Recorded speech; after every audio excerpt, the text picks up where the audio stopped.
გამარჯვებით ვიყოთ ბატონებო. კარგი დღეა 6 მაისი, გიორგობა, გილოცავთ.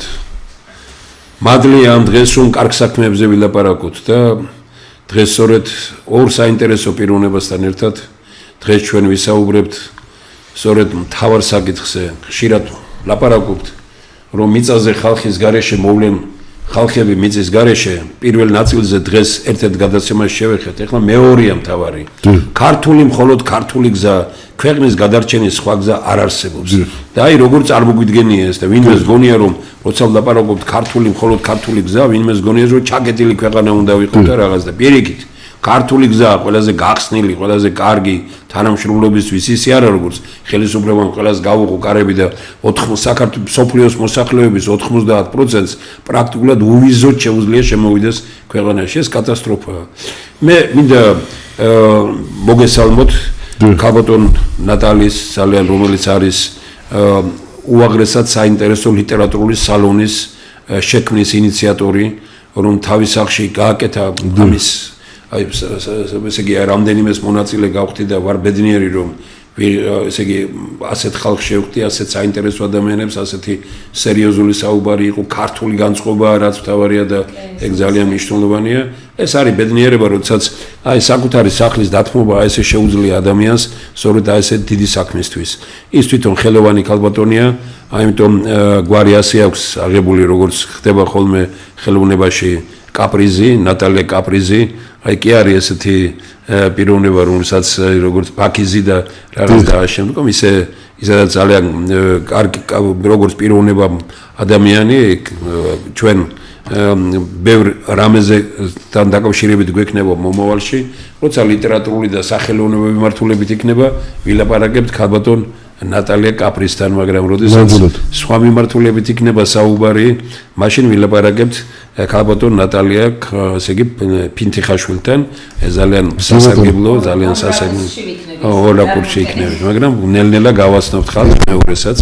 ამიტომ მინდა კიდე ერთხელ მოგესალმოთ ქალბატონ ნატალია, მინდა ბატონ ნიკოლოს დიდი პატივისცემით მივესალმო, ძალიან სასიამოვნოა რომ სწორედ თქვენი სალონის და თქვენი საშუალებით გავიცანიმე ეს პიროვნება, ქართულად მომართული კაცი, საქართველოსთვის ბეჭებს შედგმული კაცი, აი რომელსაც ძალიან ბევრი საინტერესო იდეა და პროგრამა აქვს, ადვოკატი გახლავთ, იურისტია თვითონ სპეციალობის და ამავე დროს პოეტია, ხელოვანია და მე რამდენი როგორც ვიცი, თქვენ ამზადებთ რამდენიმე იმას რომ თქვათ ტელევიზია ქართულ ტივიზე იქნება თქვენი ლექსების რაღაც ისე ძალიან სასიამოვნოა. ეხლა მე მგონი კარგ თემას ვირჩევთ, ქართული მხოლოდ ქართული გზა. რას ნიშნავს ეს? უბრალოდ ჩვენ ახლა თავისუფლად უნდა ვისაუბროთ ამაზე, მაგრამ მე მაინც მინდა წარმოვადგინო რომ აი ეს წიგნი კიდე ერთხელ სხვა შორის ეს წიგნი მართლაც უნიკალური წიგნია, მარტო თამარ მეფის სიტყვა რომ წაიკითხო აქ მეფეთ კურთხევის დროს, უნდა იამაყო დღეს გიორგობა და უნდა თქვა რომ აი ქალბატონი გვესწრება აგერ რომ ჩვენ ის ქვეყანა ვიყავით, როდესაც საერთოდ ქალებს არავითარი უფლებები არ ქონდა, მაშინ მეფე იყო ჩვენთან ქალბატონი და ამას კიდე როგორი სიტყვა თქვა და მე კიდე ეს წიგნი არის უნიკალური იმით რომ აი სახელმწიფო მოხელე რომელიც თამარ მეფის მიმართვას წაიკითხავს. პროგრამა მოცემული რა მე ერთ კერტში არის ის სოფლიო ისტორიამ არის ის მეორე პიროვნება, მეფე, იმპერატორი, პრეზიდენტი, რომელმაც ასეთი სიტყვა თქვა მეფეთ კურთხევის დროს. ეს საქართველოს ქართველმა ქალბატონმა, ქართველმა მეფემ თქვა ეს სიტყვა. და ამიტომ ამბობ ჩვენ რატო გვინდა დღეს ქართული მხოლოდ ქართული გზა, ვიღაცას გონია ჩაკეტილობა და რაღაც და ასე შემდგომ და პირიქით. ეს ერთი და მეორე ამ წიგნში არა მარტო მაგარი პროგრამებია მოცემული, იგივე პროგრამა წყალი, იგივე კვების პროდუქტი. ეს წიგნი არის 10 წლის წინ გამოცემული. თქვენ წარმოიდგინეთ რომ მეცნიერთა კონგრესი რამდენი ხანია ხელისუფლებას ეხვეწება, ეუბნება ყველა ხელისუფლებას მივეცით ეს წიგნი, ჯერ სააკაშვილის დროს იყო და იმას ამ ფორმულებს ეუბნებოდით. მე იყო და მოვიდა ხელისუფლება და უთხარით, აი ეგერ არის პროგრამები, აგერ დევს ხوار წაშლილი არა, რაც დრო გადის, ანუ აქ არის ლაპარაკი ემიგრანტების დაბრუნების პროგრამა წყალი, პროგრამა ენერგეტიკა, პროგრამა ესე იგი ჯანსაღი კვების პროდუქტები ხშირად რო ამბობენ რომ აქამდე სად იყავით, ეხლა რო ვატეხეთ განგაში, აქამდე სად ვიყავით, 10 წლის წინ გამოიცა ეს წიგნი და 10 წლის წინ ჩვენ ამ საკითხებზე საუბრობდით და ვამბობდით რომ ქვეყანას მომავალი არ აქვს, იგივე ხორბალი, იგივე, რა ვიცი, ბევრი რამ, სოციალური დაცვა და ასე შემდგომ. აქვე არის მონიშნებული რომ ეროვნული სახელმწიფოებრივი დოქტრინა უნდა შექმნილიყო. ყველაზე მნიშვნელოვანი ამ წიგნის არის ერთი რამ რომ აი ამის ბოლო ნაწილში არის ორი დიდი მოღვაწე მწერალი ყავდა ქვეყანას. ილია ჭავჭავაძე, აკაკი წერეთელი. აქ არის ილია ჭავჭავაძის დავით აღმაშენებელი და აქ არის აკაკი წერეთლის თამარ მეფე. აი წარმოიდგინეთ აი ამ გიგანტ პიროვნებას ორ გიგანტ მეფეზე აქვს საუბარი და ამ წიგნმა ყველაფერი ეს დაიტია. აი როგორც პატარაა საქართველო, მაგრამ დიდია და დიდი ფუნქცია აქვს. ყველაფერი და ესევე ამ წიგნს აქვს უაღრესად დიდი მნიშვნელობა და აი ამიტომ ამავე წიგნში არის რომელიც ჩვენ ძალიან ესე იგი აი წინადადებები, პუნქტები, წერტილი მძიმე როგორ უნდა ყოფილიყო, ესე ვიხილავდით ყველას, მაგრამ განსაკუთრებით ამ წიგნში არის 36 გვერდზე რას ნიშნავს ჩვენთვის დღეს ქართული გზა, რა ისტორიული და მეცნიერული საფუძვლები აქვს მას. მოდით ნელ-ნელა განვიხილოთ ეს და საზოგადოება ვიცოდეს რომ ნუ გაშინებთ თქვენ ქართული მხოლოდ ქართული გზა, ყველა მეუბნება იცით რა, ჩვენ თუ ვინმეს არ მივეკედლეთ, ჩვენ მოგვეკედლებიან და არც გვინდა ჩვენ ეს. ჩვენ გვინდა ის რომ საქართველო იყოს მართლაც დამოუკიდებელი, არავის ფეხქვეშ არ ვეგებოდეთ, ესე იგი არც რუსეთის ფეხქვეშ გაგება გვინდა, არც ამერიკის ფეხქვეშ გაგება გვინდა, არც ევროპის, არც კიდე ჩინეთს ახლა რომ დაიწყეს, ან კიდე ახლა რომ გახსნეს კარები და მთელი მსოფლიოს აქვს საშუალება რომ შემოვიდეს, ჩვენ არ გვინდა ეს. რა არის მაშინ ჩვენ როგორ ვხედავთ რას ნიშნავს ქართული გზა, რომ გავყვეთ? ქართული გზა ეს არის გზა ცივილიზებული სახელმწიფოსკენ. ამ წიგნის სათაურიც არის გზა ცივილიზებული სახელმწიფოსკენ. ქართული გზა დღეს ნიშნავს გათითოკაცებული სიკეთის ერთ მუშტად შეკვრას, ერთ მუშტად შეკრული ბოროტების სიყვარულით დასაბარცხებას. დააგვირდეს, იგი გათითოკაცებული სიკეთე უნდა შევკრათ. როცა ბოროტებაა შეკრული, მაგრამ ბოროტება უნდა დავამარცხოთ, არა ბოროტებით, არამედ ბოროტება უნდა დავამარცხოთ სიყვარულით. არ არის უნიკალურად ეს. აი ჭაბუ ამირეჯიბი არის ძალიან ჭაბუ ამირეჯიბს აქვს სიკეთე გათითოკაცებულია და ბოროტება ერთ მუშტადაა შეკრული. ჩვენ მთელი ეს მოვკრიბეთ ეს ისტორია, რაც იყო, იმიტომ გითხარი დავით აღმაშენებელი და თამარ მეფე, ილია ჭავჭავაძე, აკაკი წერეთელი, აი აქ საოცარ გვარებს ნახავთ თქვენ ამ იმაში და მინდა საზოგადოება მიცოდეს. ესე იგი ქართული გზა ეს რწმენის და სიყვარულის გზა, ეს არის როგორც ჩვენი წინაპრების ასევე მთელი კაცობრიობის ისტორიული გამოცდილების გამოყენება ქვეყნისა და მიწის სახელმწიფოებრიობის გაძლიერებისთვის. ამერიკელებმა რომ წაიკითხეს ეს, თქვას რომ რა ბედნიერები ვიქნებოდითო ჩვენ რომ ასე შეგვეძლოს დავწეროთ. როცა ეს უთხარი ჩვენ შეგვიძლია ეს და ამას ვემალებით და გონია რომ ვიღაცას უნდა გავიგოთ ფეხქვეშ. ქართული გზა ეს არის გლობალიზაციის როგორც კაცობრიობის განვითარების ობიექტური მოვლენის პირობებში ეროვნულისა და ტრადიციული შენარჩუნება განვითარება. გლობალიზაცია არის მსოფლიოს განვითარების კანონზომიერება. ამას ჩვენ ვერ შევცვლით, მას კი არ უნდა შევეწინააღმდეგოთ. ჩვენ მსოფლიო როცა გლობალიზაციის პირობებშია, უნდა შევძლოთ შევინარჩუნოთ ქართველობა და შევინარჩუნოთ ჩვენი ეროვნულობა. აი აქ ცოტა ხანს გავჩერდები და თქვენს მოგცემთ ახლა სიტყვას და მე კიდე გავაგზავნოთ. სწორად მივივართ აქ. რასაკურველია კიდევ ერთხელ მე მინდა მაინც ბატონ ნიკოლოზი. დიახ, მე მინდა მაინც აი ეს წმინდა გიორგობა ესეთი ღვთაებრივი დღესასწაული. დიახ და რაღაცნაირად კიდევ ერთხელ მივულოცოთ ჩვენს თანამამულებს. აი ქართული გზაზე ჭეშმარიტი გზა სწორედ ის არის რომ აი რწმენით, ეროვნული სულისკვეთებით ჩვენი მართლაც უძვირფასესი ტრადიციებით გავაგრძელოთ ჩვენი ყოფა, ჩვენი ცხოვრება, ჩვენი სწრაფვა მართლა დამოუკიდებლობისაკენ, თავისუფლებისაკენ და აი მე უბრალოდ არ შემიძლია არ შევეხო ჩვენი ტერიტორიული მთლიანობის პრობლემას, რომელიც მართლაც აი თითქოს მივიწყებული არის და არანაირი სახელმწიფოს მხრიდან პოლიტიკა არ არსებობს იმისთვის, რომ ჩვენ აფხაზ და ოსმებთან რაღაცნაირად გადაიდგას ნაბიჯები, თუნდაც კულტურული ბატონ თემურ, თუნდაც რაღაცა ეკონომიური, რომ რაღაცა აღდგეს ეს ხიდები, რომელიც ჩამსხვრეულია, დამსხვრეულია და რაღაცნაირად მოხდეს ის აი ახალ თაობაში მაინც ის გაგვიძება იმ ეროვნული სულისკვეთებისა, ერთიანობის სულისკვეთებისა, რომელიც იყო საუკუნეების განმავლობაში ჩვენ შორის, ჩვენ და აფხაზ ძმებს შორის და დებს შორის ოს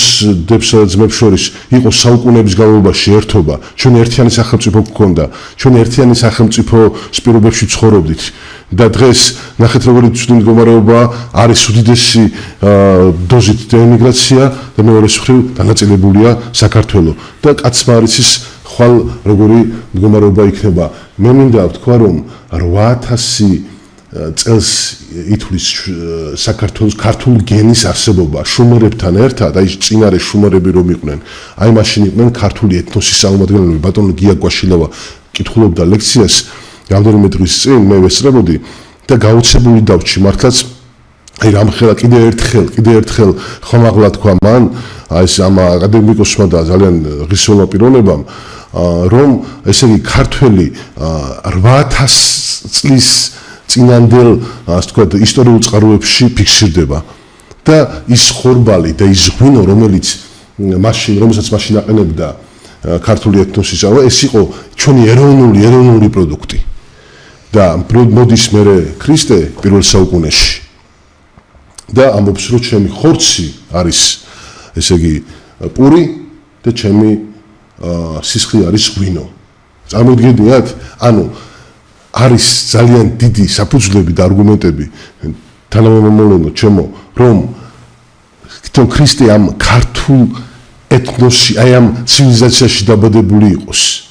აბა როგორ ემთხვევა რომ ანუ 8 საუკუნის 8000 წლის წინ ქართველი ამბობს რომ ხორბალი და აყენებს ღვინოს და მერე მოდის 8000 წლის მერე ღმერთი და ამბობს რომ ჩემი ესე იგი ხორცი არის პური და ღვინო კიდე სისხლიო.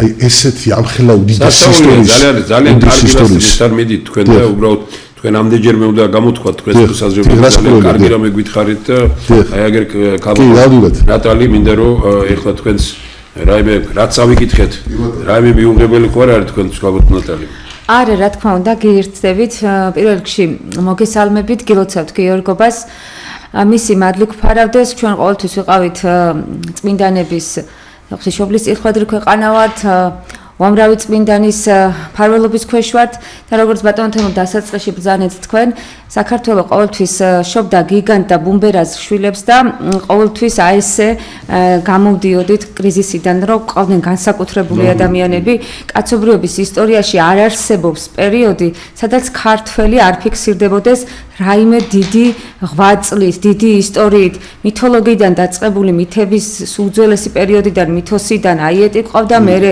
რომის იმპერიიდან ფარსმანქველი ყავდა, ქრისტიანობის პერიოდი მოგეხსენებათ, როგორი გაჯერებული იყო, თქვა ძალიან მნიშვნელოვანი ინფორმაციებით საქართველოში, ჯვაროსნული ომების დროს დავით აღმაშენებელი ყავდა, ანუ არ არსებობდა საბჭოთა კავშირის დროს სტალინი, აი სულ ვიღაც ყავდა ჩვენ წარმომადგენელი, რომელიც მართლა ხო, აი სოფლიო ისტორიის და კატაკლიზმების ჩათვალეთ თუ რაც გინდათ ყველაფერში ჩვენ ღებულობდით ყველანაირ მონაწილეობას და ამიტომაც ვართ ესეთი განსაკუთრებული ერი რომ აი ასეთი განსაკუთრებული შვილებს შობს ეს მადლიანი მიწა როგორც ითქმება ხოლმე და როგორც ყველა ფიქრობს რომ უძველესი როგორც ახლა დაგეთახმები ნიკოლოს უძველესი ერი ვართ ქალდეველებიდან წამოსული და ეს გენი ჩვენ არ მოგცემს საშუალებას რომ მოუდუნდეთ 1000 ქარტეხილებს გავუძელით და გავუძლებთ ერთიანობით ბატონ თემურ გერთებით ამ სულისკვეთებაში აი ესე გაერთიანებით და განსაკუთრებული რამ თქვით სიყვარულით გათიქთოკაცებული სიყვარული აი გაერთიანებული სიყვარულით ხო აი ეს არის ძალიან ისეთ რამეს მიადექი სწორედ აი ნახეთ შემდგომი პუნქტი რომ ვკითხულობდი ეს მე ეს მინდა რომ ყველა მიცოდეს აი როგორ აგვაქვს ჩვენ ქართული გზა ეს არის ანუ ჩვენ ვამბობთ რა ნიშნავს დღეს ქართული გზა ეს არის ეროვნული აზროვნებისა ქართული ცნობიერების და ზოგადკაცობრივი იდეელების ერთობა ეს პრინციპული საკითხია რადგან დღევანდელი საქართველო ეს არის აღვირახსნილი კოსმოპოლიტიზმისა და ურაპატრიოტიზმის ბრძოლის მოედანი ორივე სავსეა სიყალბით ორივე ესე იგი ყალბი ეროვნული პათოსით და ამიტომ არც ერთია ქართული და არც მეორე არ არის რეალობა დღევანდელი ჩვენ ვამბობთ რომ ქართული გზა ეს არის ბრძოლა ეროვნული და სახელმწიფოებრივი დამოუკიდებლობის და ტერიტორიული მთლიანობისათვის ქართული გზა ეს არის გზა ჩვენი ისტორიულ ძმებთან აფხაზებთან და ოსებთან მისასვლელად ქართული გზა ეს ნიშნავს ხელისუფლებას რომელიც ქვეყნის გარედან არ იმართება და რომელმაც იცის რომ ქვეყნის ბატონ პატრონი ხალხია და არა ხელისუფლება გენიალური რამეები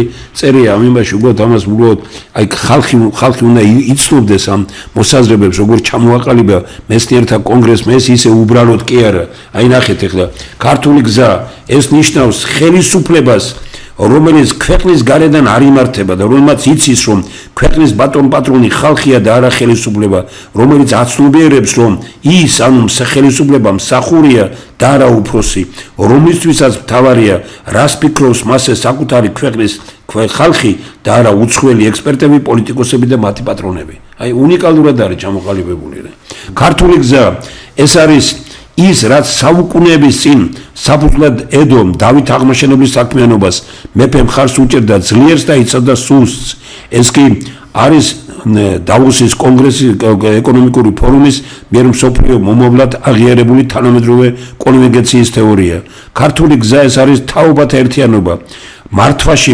პრინციპების დამკვიდრება საჯარო მოხელი არის აზროვნება და არა ასაკი ჩვენთან ასაკი ზომავენ იმას და თემ სოფლიოში მიღებულია რომ ხელისუფლება ეს არის აზროვნება ამიტომ რა თქმა უნდა გაძვა არის ადამიანი რომელიც 20 წლის ბიჭია 100 წლის კაცი მათ აზროვნებს და არის 100 წლის კაცი რომელიც იქცევ და არის იცე რა ამიტომ ყველაფერი აზროვნებასთანაა დაკავშირებული ქართული გზა ეს არის თანამშრომლობის ენის მოძებნა მეზობლებთან ამასთან მრავალი ვექტორიანი საგარეო პოლიტიკა ქვეყანაში პრინციპის დამკვიდრება მრავალ ვექტორული იმის პრინციპის დამკვიდრება საქართველოს არა დაპირისპირების არამედ პარტნიორების ქვეყანა აი ეს არის ამაზე უნდა გავჩერდეთ რომ აი ჩვენ როცა ლაპარაკობთ რომ აი როგორი უნდა იყოს საქართველოს საგარეო პოლიტიკა უნდა იყოს ასე თulis მეცნიერთა კონგრესი რომ ესე იგი ჩვენ უნდა ვიყოთ არა სხვა ქვეყნების დაპირისპირების ქვეყანა და მით უფრო ძლიერი ქვეყნების დაპირისპირების ქვეყანა არამედ ჩვენ უნდა ვიყოთ ქართულ ინტერესზე სხვა ქვეყნების ინტერეს და ზედების ქვეყანა. ანუ ჩვენ ამიტომ წერთ ჩვენ ეროვნულ სახელმწიფო დოქტრინას. ეროვნულ სახელმწიფოებრივი დოქტრინა ეს არის ქართული ინტერესი. ჩვენ ყველას ვეუბნებით, ეს ვარ ჩვენ. აი ეს არის ეროვნულ სახელმწიფო დოქტრინა. ეს არის საქართველო. თქვენ თუ გინდა და ამას თუ აღიარებთ, მაშინ მითანამშრომლოთ. აი ეს არის სწორად ვაღალიბებ თუ არა იმ ძალეთ რა თქვენი მოსაზრება. რა თქმა უნდა, მე ვიცი ბატონო თქვენი ბევრი მოსაზრება ქართული პროდუქტის წარმოებაში და ეკონომიკური მდგომარეობის გაუმჯობესება როგორ წარმოგიდგენიათ, ასევე მშენებლობის ანეკლის მშენებლობის გეგმა გაქვთ ძალიან კარგი ქართული პროექტი. კიდევ ბევრი ნებისმიერ ასპექტზე გაქვთ ხაზზე გასმული ყოველთვის ქართულ წარმოებას წინა ხაზზე წამოსვლაზე და სწორად მიგვაჩნია რომ სხვა ქვეყნები რომლებიც დაინტერესდებიან ჩვენთან თანამშრომლობით პირველ რიგში ჩვენ ინტერესი უნდა იყოს მათთვის დამაკმაყოფილება რა თქმა უნდა მათთვის მისაღები და შემდეგ შედგეს ჩვენი ასე ვთქვათ ურთიერთობა თქვენას ვიტყოდი რომ აი მაინც მე მინდა მაინც ამ წიგნის გარშემო ვიტრიალოთ ბატონ თემურ ესე იგი აი ყველაფერი ამას საფუძვლად უდევს ჩვენი ისტორიული გამოცდილება, კაცობრიობის დიდი წიგნი, ბიბლია, ვეფხისტყაოსანი, ქართლის ცხოვრება, ჩვენი მეფეებისა და წმინდანების ცხოვრება, უძლიერესი ქართული ფოლკლორი, სეფისიტყვიერება და მისი მსოფლმხედველობა, ესე იგი გიორგი ბრწყინვალისა და სულხან საბა ორბელიანის ქვეყანაში არ შეიძლება იყოს ქვეყანა იზოლაციაში.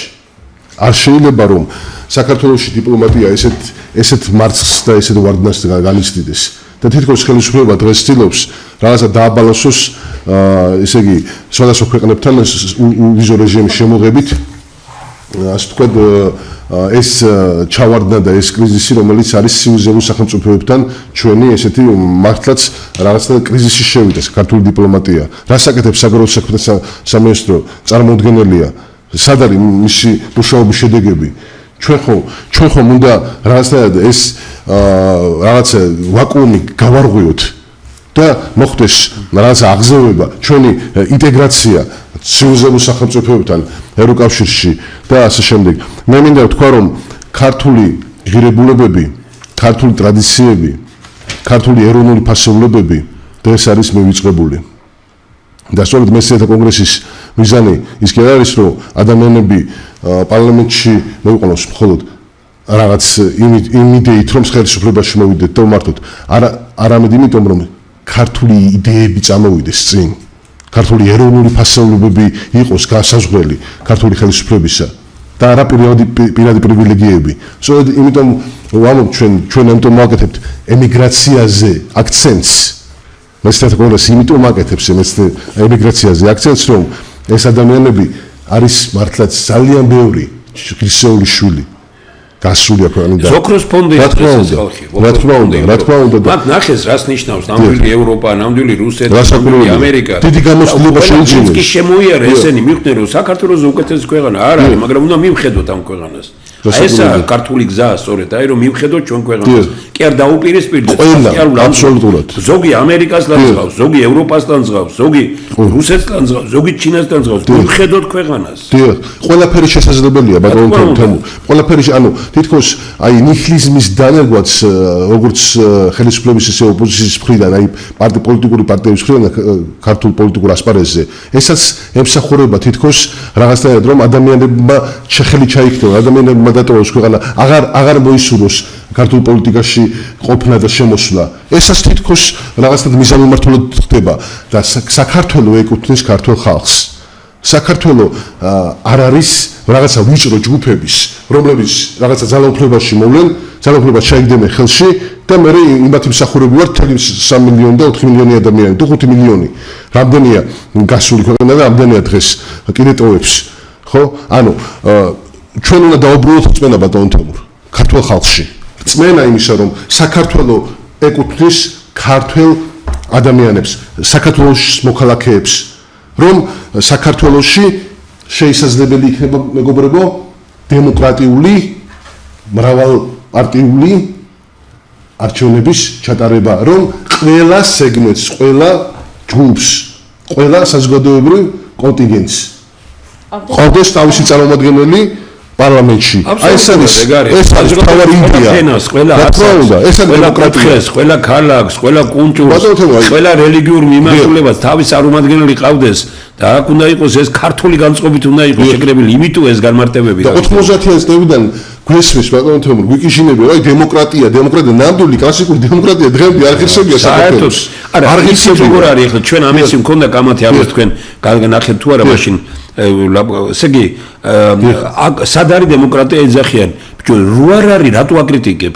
რო არ არის ესე იგი არ არსებულს აკრიტიკებენ იმიტომ რომ დემოკრატია არ არის იმ ქვეყანაში სადაც ძალოვანი სტრუქტურები მართავენ და სადაც ბიუროკრატიული ელიტა მართავს დემოკრატია არის იმ ქვეყანაში სადაც ქვეყანას მართავს ინტელექტუალური ელიტა ეკონომიკური ელიტა და პოლიტიკური ელიტა არასდროს საქართველოს არ უმართავს არც ინტელექტუალურ ელიტას არც პოლიტიკურ ელიტას და არც ეკონომიკურ ელიტას ქვეყანას მართავს ან პოლიციური რეჟიმია ან კიდე ბიუროკრატიული რეჟიმია ერთიც და მეორეც არის უბედურება აი ამიტომ ჩვენ როცა აი ამ დოკუმენტებს რო ვქმნით სწორედ ეგ არის ჩვენთვის თავარი რომ არ არსებობს დემოკრატია და აკრიტიკებთ იმ არ არსებულს ვაკრიტიკებთ ჯერ ვინმე ნახა დემოკრატია საქართველოში იმის გემოიცის დემოკრატია არ შეიძლება ბელადებზე აეგოს დემოკრატია არ შეიძლება ფულზე აეგოს მაგრამ აი დემოკრატია არის იმ ქვეყანაში სადაც კონკურენტულად არის გარემოა შექმნილი და დაცული ადამიანი ადამიანი დაუცველია თავიდან მოლომდე ამ ქვეყანაში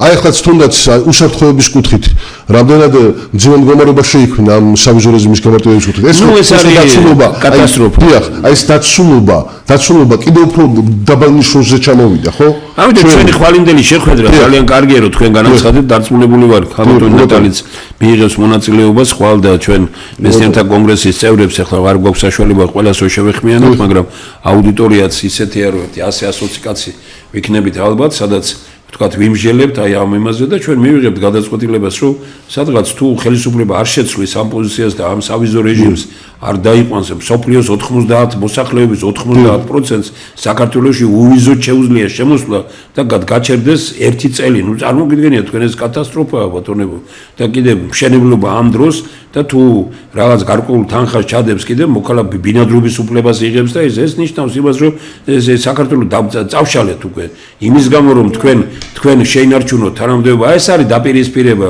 კაპიტონ ნატალი ეს ორი დაპირისპირებული რო არის ერთი ამერიკას და მასონურ წრეებს ეგება იქედო, ამერიკას ნაკლებად მასონურ წრეებს ეგება, ფინანსდება იქედან და მეორე აქეთ რუსულ და ამას ეგება ფერქვეშ. ერთის და მეორეს მიუღებელია ჩვენ გვჭირდება დარბაისლური, ქართული, ნაღდი პოზიცია. ამიტომ ლაპარაკობ ჩვენ ქართულ გზაზე. აი, უცხოელების დინებაზე მინდა ვთქვა, არანორმალურად არის გაზრდილი ბინის ფასები. საქართველოში მაცხოვრებელ ადამიანს, რომელიც ხელფასზე თუნდაც დამატებით შემოსავალი ქონდეს, მათთვის ანუ შეუძლებელია, რომ საცხოვრისით შეიძინოს ახალგაზრდა ადამიანმა დამოუკიდებლად დაიწყოს ცხოვრება ასეთი ფასებით, ასეთი ხელფასებით, როგორიც საქართველოშია და სამაგეროდ უცხოეთიდან შემოსული ხალხი, რომლებსაც იქ სხვა ვალუტაა, სხვა კურსია, ძალიან იოლად ყიდულობენ და თითქმის საქართველოს ეს არ ვიცი 80% უცხოელებზე იყიდება დღეს ეს ძალიან დიდი კატასტროფა არის, რომ ქართველს არ შეუძლია საკუთარ ქვეყანაში შეიძინოს თავისი საცხოვრისი და უცხოელს აქვს ამის საშუალება, იმიტომ იქ კარგი ქვეყნიდან ჩამოდის თუ ცუდი, ამას ახერხებს ყოველ შემთხვევაში. ეს პირველ რიგში შესაძლებელია ჩემი აზრით, სწორედ მაგ რაღაცა კანონია მისაღები. იგი აუცილებლად ჩვენ ხვალ ამ საკითხზე გვემგნება მშილობა, ბატონ ნიკოლოზი რომ მიადგა ეგერ და თქვა, ჩვენ როდესაც ახლა სად დაიბადა თვითონ სიტყვა ქართული გზა. ჯერ ერთხელ ისე არსებობდა, მაგრამ როდესაც ქუთაისის დღეები ტარდებოდა იუნესკოში და ჩვენ აი ესე მომზადებული წავედი და ბევრი რაღაცა ჩავიტანეთ მასალა, იუნესკოს გენერალურმა დირექტორმა პირად საუბარში მითხრა, რომ სოფლიო უნდა დაინტერესდეს ქართული გამოცდილებით და ქართული გზითო. აი ესე პირდაპირ აი საუბარში მითხრა, რომ სოფლიო უნდა დაინტერესდეს ქართული გზითო. და მაშინ მივხვდი, რომ ესე ქართული გზა უკვე ამ გენიალური პიროვნება იყო იუნესკოს გენერალური დირექტორი ფედერიკო მაიორია, ძალიან მიღებული ავტორიტეტული საერთაშორისო მასშტაბით და აი ამ პიროვნებამ ესეთი რამ რომ თქვა, იმის შემდგომ სულ ამეკვია და ეს რომ ქართული გზა, ქართული რატო უნდა ვიაროთ ჩვენ რუსული გზით, რატო უნდა ვიაროთ ამერიკული გზით, რატო უნდა ვიაროთ ევროპული გზით, ცივილიზაციის სათავეებიდან მოვდივართ და ქართული გზით, მე ამიტომ ეს განმარტება გავაკეთეთ, ხო? ჩვენ ახლა აგერ რომ წაიკითხა, აქ არის როგორც ვთქვით, პლანეტარულია, ქართული გზა არის პლანეტარული. ანუ ზოგად კაცობრიული და ქართული შეერთებულია და არ ეწინააღმდეგება ერთმანეთს. აი აქ თქვენ ნახეთ წეღან რომ გიწერია, ყველაფერი ამის საფუძველი არის ბიბლია, ვეფხისტყაოსანი, ქართლის ცხოვრება და მე უკვე ნახეთ ჩვენი 4 საყრდენი რა არის? იოანე პეტრიძის ფილოსოფიური მემკვიდრეობა, ნიკო ნიკოლაძის ეკონომიკური მემკვიდრეობა, ილი ჭავჭავაძის ეროვნული მემკვიდრეობა და დიმიტრი უზნაძის განწყობის თეორია. აი 4 საყრდენი, 4 ბოძი იმ ყველაფერთან ერთად, რასაც ქვია ბიბლია, ვეფხისტყაოსანი და ქართლის ცხოვრება. აი ესე იგი აი ჩამოყალიბებულია ხო გეუბნებით აი ამ ადამიანებს მე ყველას იმედს ვაძლევ და ვეუბნებით რომ ჩვენ ახლის დაწერე რამეს კი არ გჭირდება. ან კიდე ყველა რაღაცა გაერთიანებებს ქმნიან და იმას იწყებენ. ჩვენ ვეუბნებით ეს ბატონებო შევქმერით, ჩამოაყალიბეთ ხომ? ეხლა გამოვიყენოთ ყველამ, ამიტომ ჩვენ არავისთან არ ვერთებით, ჩვენ ვამბობთ რომ ჩვენ ხელისუფლება კი არ გვინდა, ჩვენ გვინდა ქვეყანაში მოვიდეს ისეთ ხელისუფლება, რომელიც ამას აღიარებს და ამას და თუ ვინმე იტყვის რომ ჩვენ არ შეგვიძლია ამის გაკეთება, ჩვენ ვეუბნებით, არ შეგიძლიათ, გაჩერდით და მაშინ ჩვენ შევქმნით იმ გუნდს, რომელიც ამას გააკეთებს. ან თქვენ გააკეთეთ, ან თუ თქვენ ვერ აკეთებთ, ამბობთ რომ ეს მძიმეა, ძნელია და ეს გვითხრა რამდენიმე პარტიამ, ეს ისეთი რამეები ამის გაკეთება, ჩვენ ვეუბნებით ამის გაკეთება არის და ჩვენ 4 წლიანი პროგრამა რომ იქნება 2 წლის თავზე ჩატარდეს ნდობის რეფერენდუმი და ხალხს ვეტყვით 6 თვეში მოტივირებული გახდება ხალხი, მაგრამ 2 წლის თავზე ნდობის რეფერენდუმი რას დავპირდით შესულდა თუ არა.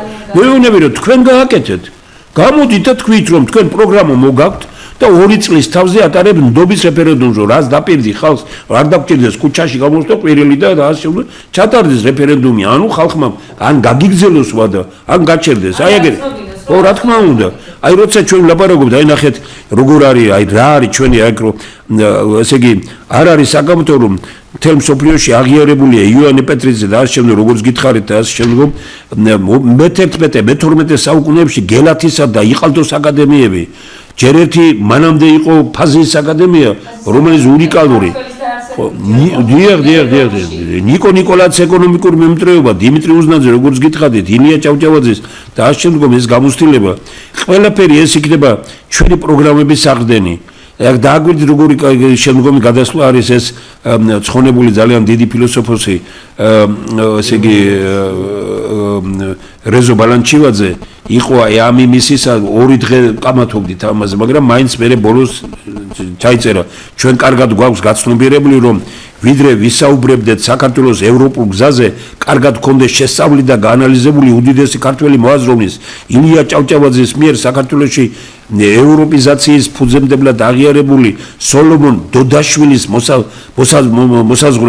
მოძღვრება დააკვირდით სამოყვარო რომ 27 წლის კაცმა სოლომონ დოდაშვილმა მეცნიერულ შრომას თითქმის ნახევარი სამყაროს სახელმძღვანელოდ იყენებს დღეს მის შრომებს დღეს იყენებენ სოფლიოს თითქმის იმაში იყენებდა და მისი ნაშრომები დღესაც ფასებულია არ დაუკარგავს როგორ შეიძლება ვფიქრობდეთ ჩვენ როცა ამ ორმა პიროვნებამ ჩამოაყალიბა აი რას ნიშნავს აი ვთქვათ ევროპა და რას ნიშნავს ევროპული მომავალი ჩვენ თვითონ ევროპა რო ვართ ესენი თუ ამას წერდნენ აი აქ მე მინიშნებულია როგორ შეიძლება მომავალი პროგრამებთან და არ ვაანალიზებდე დიდი მოაზროვნის როგორც აკადემიკოს შალბანოციუბიძე თქვიდა არეოპაგიტული კორპუსის როგორც წინდებარე ევროპული რენესანსის შექმნელის პეტრე იბერის მოძღვრება ქვეყნის გარეთ უფრო საუბრობენ ვიდრე საქართველოში რომ დავით აღმაშენებელმა გეოგრაფია აქცია პოლიტიკად ეს დიდი მოძღვრება რომელიც ხაერივით ჭირდება დღეს სწორედ ამის შედეგი იყო დიდგორის თავდადება რომლითაც ევროპული ცივილიზაცია გადაარჩინა ჩვენმა მეფემ წარმოგიდგენია თქვენ დღეს კონვერგენციის თეორია და წოდებული ის რასაც თავის დროზე როგორც რეალურად ახორციელებდა დავით მეოთხე ბაგრატიონი საზოგადოებრივ ბაგრატონთა სამეფო დინასტია რომელიც ცივილიზებული მსოფლიოს მიერ აღიარებული ერთ-ერთი ყველაზე მეტად წარმატებული დინასტია ეს კიდევ ერთი დასტური იმისა რომ ჩვენ წარსულს კიდევ უფრო მეტი პატივით მოვეკიდოთ ესე იგი წარმოიდგინეთ თქვენ რომ ჩვენ შევთავაზეთ რომ კულტურული მემკვიდრეობის სიაში შეგვეტანა დავით ესე იგი ბაგრატონთა გვარის მეფობა საქართველოში ვერ შევძენით ეს საქართველოში როცა იუნესკო გვეუბნება რომ თქვენ თუ ამას საქართველოს შეიტან თქვენს იმაში ჩვენ შეიძლება ეს მსოფლიოს კულტურულ მემკვიდრეობად ვაქციოთ თუ საქართველოში ვერ გავაკეთეთ ეს არ მოგიდგენიათ 9 საუკუნე მსოფლიო ისტორიამ არ იცის რომ ამდენ ხანს რომელიმე ერთმა სამეფო გვარმა შეძლო ემართა და თალაც დაკავშირებული ყოფილიყო პროგრესთან და რა თქმა უნდა დიახ ბატონო და აგერ გვიწერი როგორც ფილოსოფოსები ამბობენ ვინც წარსულს აანალიზებს მომავლით ცხოვრობს ვინც წარსულს უარყოფს წარსულში ირჩება ეს ხო არ გჭირს დღეს და დღეს ალბათ ეს გჭირს მაგრამ ის გულახთილი სიბზნე არ უნდა დაგვავიწყდეს რომელიც ამბობს წარსული ფაიტონის შორს ვერ დაგვიყვანს ჩვენ ყველაფერს ვაყალიბებთ ამისება წარსულის ფაიტონი შორს ვერ წაგვიყვანს ის უნდა გავაანალიზოთ მაგრამ გავაანალიზოთ არა იმიტომ რომ მოვიკლათ რომ აი რა კარგი წარსული ქონდა არამედ გამოვიყენოთ ეს მომავლისთვის სწორედ ამიტომ ჩვენთვის უნიშნულოვანესია იმის გაცნობიერება რომ ჩვენ ვერ შევძლებდით ქართული გზის კარგად წარმოჩენას თუ არ გავაკეთებდით ქვეყანაში რეალური მდგომარეობის ანალიზს რომელსაც კარგად დაგვანახათ დღეს ქვეყანაში ადამიანთა უმრავლესობა იბრძვის არსებობისთვის თუ პატრიარქის სინანულით ნათქვამს მწარეს სიმართლესაც გავიხსენებთ ბევრი თავის გაჩენის დღესაც წევლის ეს პატრიარქის სიტყვებია მაშინ როცა უნდა იბრძოდეს საკუთარი ნიჭის უნარისა და შესაძლებლობის რეალიზაციისათვის რაც დრო გადის ქვეყანაში ღარიბი უფრო ღარიბდება ხატაკდება ხოლო მდიდარი უფრო მდიდრდება თავარი გახდა გადასახადის ამოღება და არა ის რომ ადამიანები გავხადოთ გადამხდელი უნარიანი ეს არ არის ქართული გზა არის რომ ადამიანი გახდეს გადამხდელი უნარიანი და ჯიბიდან ფული არ წაართვა მას ქართული დიამეტრულად საწინააღმდეგოს ნიშნავს სწორედ მეცნიერებაზე მოაზროვნე ადამიანებზე ზნეობით და ღირსებით სავსე ადამიანებზე დაყრდნობით უნდა შევდოთ ამ გზაზე დადგომა ეს კი სისტემური ცვლილებების მართვის სისტემის შეცვლის გარეშე შეუძლებელია ჩვენ ეს უნდა შევძლოთ ყოველგვარი დაპირისპირების სიძულვილისა და გაბოროტების გარეშე სწორედ ამას ემსახურება ჩვენი პროგრამა რომელსაც წარმოვადგენთ აი და მე გაგზელებულია ცარკეული პროგრამები რო ნახოთ ეს როგორია აი თამარ მეფის სიტყვა ეს არის უნიკალური სიტყვა კიდევ ერთხელ ვიმეორებ კი ბატონო სიტყვა შიშველი მოველდა შიშველი მეგულების განსვლად ამიერ სოფლით ყოველივე ქვეყნიური აქვე დარჩება არ არის აქ ჩემი საკუთრო და სამეფო ჩემი კუთვნილებაა თქვენივე. მე ამამაღლა განგება მისთვის, რომ თქვენ და საკეთილდღეოდ აღვამაღლო სამეფო და განა შევძლებ მე ამას უძლური დედიკაციით თუ არა თქვენის დახმარებითა და თანამშრომლობით. პირველად თქვენ მოგმართავთ მამა ჩემის გაწვრთნილო მხედამთავარნო, მეომარნო. მომეცით შეიძლება რომ პირველი ყოვლისა გავიმაგრო სამეფო საზღვრები, გარეშე მტრების მოსაგერიებლად. მე მივყვობთ ხელ შინაგან განწესრიგებას და თქვენ უნდა მიწინამძღვროთ წმინდა მამემო, რადგანაც თქვენ როგორც სასულიერო წოდებას გაწევთ ორგვარი მოვალეობა, ხორციელი და სულიერი, რისთვისაც მოგელით ორკეცი მადლობა, აქ მეფის და იქ ზეციური კურთხევა, ხოლო თქვენ დიდებულნო და ერისთავნო, შემიწყვეთ ხელი, რომ მივცეთ გზა და განიც ასვლას, შრომას და ნიჭს, რომელიც კვაკუთხედია და უნდა დაიდოს საერო, სადაც უნდა დაიდოს საერო სიყვარული. აი ესეთი თავდაბლობა პირველ რიგში. შენ მეუბრალო დედაკაცო და ესე როგორი შეიძლება მე შენ მეგონა რომ სწავლა პირველიაო ვის უთქვამს ჩვენ მეფეს უთქვამს რომ აი ეგერ 4 რამ რო ჩამოთვალა სწავლა შრომა და ნიჭი და როგორ გააკეთა საერო სიყვარულით უნდა იყოს გაერთიანებული. აი ფორმულა არ არის დღევანდელი ცხოვრებისთვის რომ აი როგორ ჩვენი მეფე როგორ აზროვნებდა და რა მასშტაბი ქონდა აზროვნების და რომელ საუკუნეზეა ლაპარაკი არა ჩვენ ამის თავმომავლები ვართ ჩვენ რა და თურაშაულის პატრონი ტყეში რატო უნდა ვეძებდეთ პანტას ამას ხშირად ვიმეორებ და გავიმეორებ კიდევაც მე მგონი სერიოზულად არის აქ ჩამოყალიბებული არა ქართული და ძალიან ისტორიაში მართლაც აი პოეზიის შეინტერესება ყველა ის თემსოფლიოში რომ ვეფხისტყაოსანზე დიდებული მოვლენა არც ერთი მოსას არ შეუქმნია და ეს არის შოთა რუსთაველის ქართველი გოსარი რომელსაც შედგა ზოგად საკაცობრიო პირებურების მოვლენა და ხშირად ის მოვლენა რაზე ვიქხვები რომ აი რა არის ქართული გზა, რა არის ქართული ღირებულება, რომ თვითონ შეიძლება ასე დასავლეთ სიძინააღმდეგობდეს ჩვენ ქართული გზა, შეიძლება ჩრდილოეთის იცით როგორ არის მეგობრებო, თუ ჩვენ ქართულ გზას და ქართულ ღირებულებას გავყავით, მაშინ არ საქართველოს არ არსებობს. ზუსტად. იქნება რაღაცა ტერიტორია. რატომ აქ საქართველოს ეს ტერიტორია? იმიტომ რომ აქ იყო ყოველთვის ქართული ღირებულები. იმიტომ რომ აქ საუბრობდნენ ქართულ ენაზე. იმიტომ რომ აქ იქნებოდა მხატვრული შედევრები, ძეგლები ჩვენი. რა არის ქართული ღირებულება? ქართული ღირებულება არის დიდგორის ბრძოლა. და ჩვენ ეხლაც დიდგორია, მეგობრებო. როგორც 21 საუკუნეში. ყველა დიდგორი იქნება, მომავალი არჩევნები დიდგორი იქნება. ჩვენ ეს დიდგორი თუ არ მოვიდეთ, როგორც მაშინ იყო ყოფნის საკითხი დასმული. რომელიც საუკუნეში 1121 წელს მომდევნო აგვისტოში. აი ესე და ისმის ახლა ჩვენ ყოფნა ყოფნის საკითხი. თუ ჩვენ შევატყუებთ ჩვენ თანამოქმედებო ამ პარტიებს თვითცალავდებას მაგი არ უნდა დაუშვათ და არც უნდა დაუშვათ. ეს და გამორიცხული იყოს, რომ ჩაერთოს პარტიებს. რა თქმა უნდა. ახლა საზოგადოებრივი ფენები პოლიტიკაში ძალაუფლებით გავიდნენ, ისინი ის მოჭამეს უკვე ხალხში გასვლა, რომელსაც ქალბატონი ნატალია გი რამდენი ხანია გვეუბნება ჩვენ და ყველას იგივე აზრი გვაქვს, რომ რადგან არ გვასდებენ ტელევიზიებს, არ გვასდებენ საშუალებას, უნდა გავიდეთ ხალხში და ხალხს უნდა გავაგებინოთ, უნდა უთხრათ ეს, სხვა გამოსავალი არ არის. ბატონი თემურსიდია რა არის, რომ ხელისუფლებაში პარლამენტში მოვიდეს განათლებული ხალხი, ინტელექტუალი ხალხი, მოღვაწე ხალხი, რომ ვისაც რამე გაუკეთებია საერთოდ მისი მოღვაწეობით საქართველოს. თუ დემოკრატია შეიძლება. რა თქმა უნდა, პირველ რიგში განათლებას უნდა მიექცეს ყურადღება, ვინ მიხედავს ამას თვალოვანი და ინტელექტუალური მართველი სათავეში, ხო? ეხლაც კი საბჭოთა კავშირის მოინდელი რამის წიგნები თქვას, სად არის მის რა ბერძენიშვილის და ჯანაშიას ავტორო, რატო რა თქმა უნდა, ეს ძალიან მნიშვნელოვანი რამ. ისე დავუშვათ, აი ამ სულის კვეთებაზე აი ამის არის ხალხი და ამ სულის კვეთებაზე ამის ხალხი უკვე სხვანაირად რა თქმა უნდა, რა თქმა უნდა. აი თითქოს ვაკრიტიკებ ჩვენ საბჭოთა კავშირის დროინდელ მმართველობას და იქ და დღეს უარეს კი არა, ადჯერ და ადჯერ უარესი პროდუქტები გვეუბავენ. საბჭოთა კავშირის დროს ესეთი მოწამლული იყო თქვენი საქმე? საშინელებაა დღესაც ხდება ეს. აი რაც არის საერთოდ რა სასაკოლო პროდუქტები, თუნდაც პური ავიდეთ.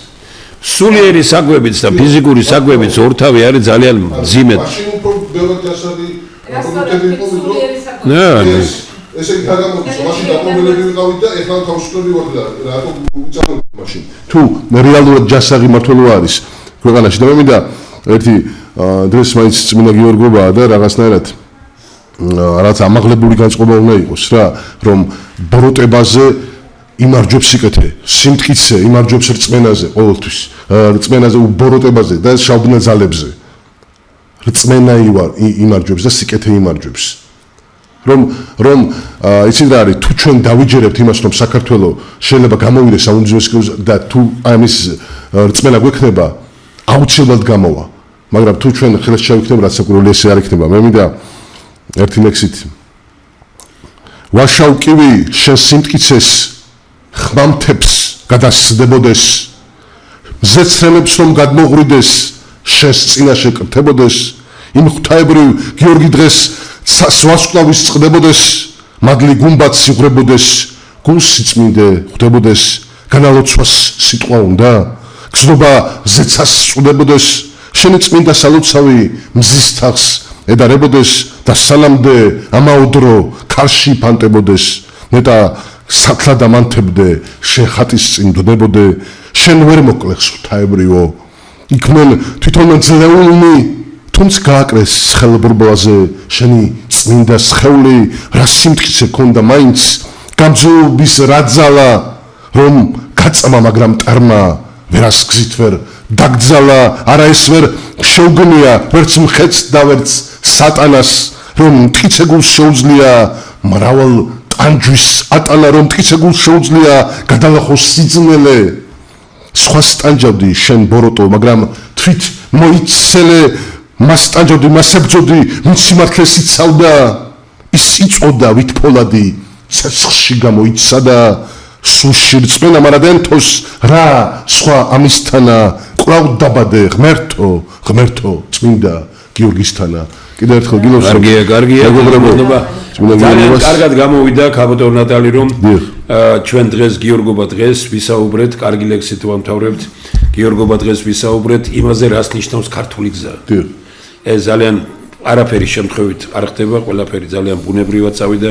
მე ორ რამეს გავიხსენებ ამ დღესთან დაკავშირებით.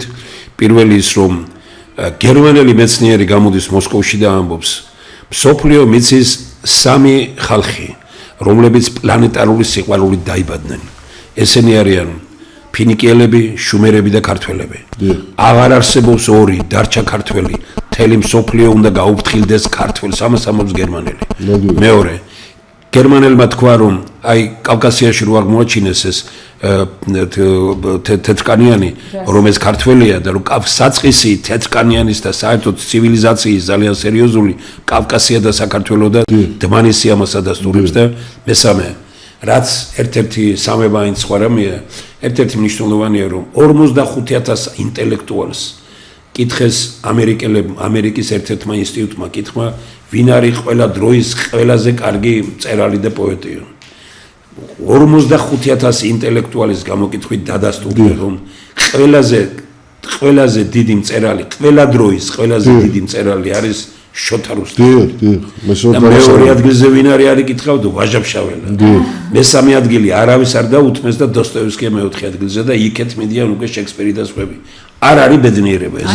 თურა შაულის პატრული დღეში უნდა ვეძებდეთ ფანტაზს. კი ბატონო, სწორედ მაგას ვამბობთ, რომ ყველა სფეროში, ყველა პერიოდში ყავდა ბუმბერაზიშვილები. პოეზიაში, მწერლობაში. ხო და ამიტომ ქართული მხოლოდ ქართული გზა, ქვეყნის გადარჩენის სხვა გზა არ არსებობს. ყველა ტყუის და ყველა მტრობს ამ ქვეყანას, ვინც ფიქრობს, რომ ქვეყნის გადარჩენა ქვეყნის გარეთაა, ქვეყნის გადარჩენა ქვეყნის შიგნითაა და ქართული გზითაა. საქართველო არ ყოფილა ჩაგეტილი ქვეყანა. საქართველო ყოველთვის იყო ცივილიზაციის სათავეებთან და ყოველთვის ცივილიზაციის მწვერვალზე იყო. ქვეყნის გარეთ ჩვენ მეგობრები უნდა ვეძებოთ და არა პატრონები. მთელი შეცდომა იმაშია, რომ პოლიტიკოსები გარეთ ეძებენ პატრონებს და ფულს. ჩვენ უნდა ვეძებოთ მეგობრები, როგორც ამას ილია ჭავჭავაძე აკეთებდა და შორეულ თავისიანებს უწოდებდა, ესე იგი უორდროპებს და რა ვიცი, ეს ხალხი რომ ყავდა აკეთა. ეს არის გზა, ქართული ილია ჭავჭავაძეა, ჩვენი საქართველო და ილია ჭავჭავაძის გზა, ჩვენი ქართული გზა. დავით აღმაშენებელი და დავით აღმაშენებლის გზა, ქართული გზა. ამიტომ მუგაშინებთ თქვენ ის, ვისაც დავით აღმაშენებელი წარსულში გონია, ის წარსულში ცხოვრობს თვითონ. დავით აღმაშენებელი არის მომავალი, ისე როგორც საქართველოს დღეს არის დიდი წარსულის, მძიმე რეალობის, მაგრამ ძალიან დიდი მომავლის ქვეყანა. მოსაგებია ქართული კიდევ ერთი დიდგორი, კიდევ ერთი მართლობი და ჩვენ ყველამ ამისთვის უნდა ვემზადოთ. ყველა ადამიანი, ვინც მართლაც მოწოდებულია იმისთვის, რომ საქართველოს უერთგულოს, საქართველოს უსიყვარულოს, უნდა შემოუერთდეს ყველაზე ჯანსაღ მოძრაობას დღეს საქართველოში. აღარ არის დრო იმისთვის, რომ ჩვენ ერთმანეთს რაღაცნაირად დაუპირისპირდეთ. აღარ არის დრო იმისთვის, რომ ვკარგავთ ჩვენ საქართველოს, ვკარგავთ ჩვენ სამშობლოს. ამიტომ ამ ბრძოლის შემზადოთ მეგობრებო, ხვალ იქნება ჩვენი ძალიან დიდი შეკრება და იქიდან გავაშალოთ კიდევ სხვადასხვა იდეებს, სხვადასხვა აქცენტებს დავსვათ, საქართველოსთვის მნიშვნელოვან აქცენტებს დავსვათ, საქართველოსთვის მნიშვნელოვან ფრაზებს გავაჟღერებთ, იდეებს გავაჟღერებთ და მე დარწმუნებული ვარ, რომ ყველა ღირსეული კომუნიშული, ყველა ღირსეული ქართველი შემოადგენდა ჩვენს მოძრაობას, დაუჭერს ფას ქართულ მოძრაობას, გადარჩენის მოძრაობას, საქართველოს გადარჩენის მოძრაობა ეს მოძრაობა, საქართველოს გაწყინების მოძრაობა ეს მოძრაობა, საქართველოს კიდევ ერთი დიდგორის გამარჯვების მოძრაობა ეს მოძრაობა. ამიტომ მე ძალიან ბედნიერი ვარ, რომ დღეს მომეც საშუალება კიდევ ერთხელ მომმართა თქვენთვის, კიდევ ერთხელ მოგვერევოდით ამ ეთერიდან. ძალიან დიდი მადლობა მინდა უთხრა ქართულ TV-ს. ეხლა კარგად მიდის, სწორედ რომ ამთავრებთ ამას, იქნება ლოცვა. აი, დალოცვილი იყოს ის საუბარი, რომ ქართული გზია თიარო საქართველოს. უკეთ არ უნდა შეგვეშინდეს ის, რომ ძალიან პატარა ქვეყანა ვართ, როგორც დიდი ილია იტყო და ხმლის დრო უკვე წასულია, ეხლა არის აზროვნების დრო, სიტყვის დრო და ჩვენ აზროვნებაშიც, განათლებაშიც, ინტელექტუალში, ყველა საკითხში ძალიან მაგრად და მყარად ვართ და ამიტომ არ უნდა შეგვეშინდეს, გავერთიანდეთ და ვიბრძოლოთ დამოუკიდებლად. დიდი მადლობა. ლოცვით განვამტკიცოთ ის, რაც თქვით, ქართული გზა, მხოლოდ ქართული გზა. დიდი მადლობა.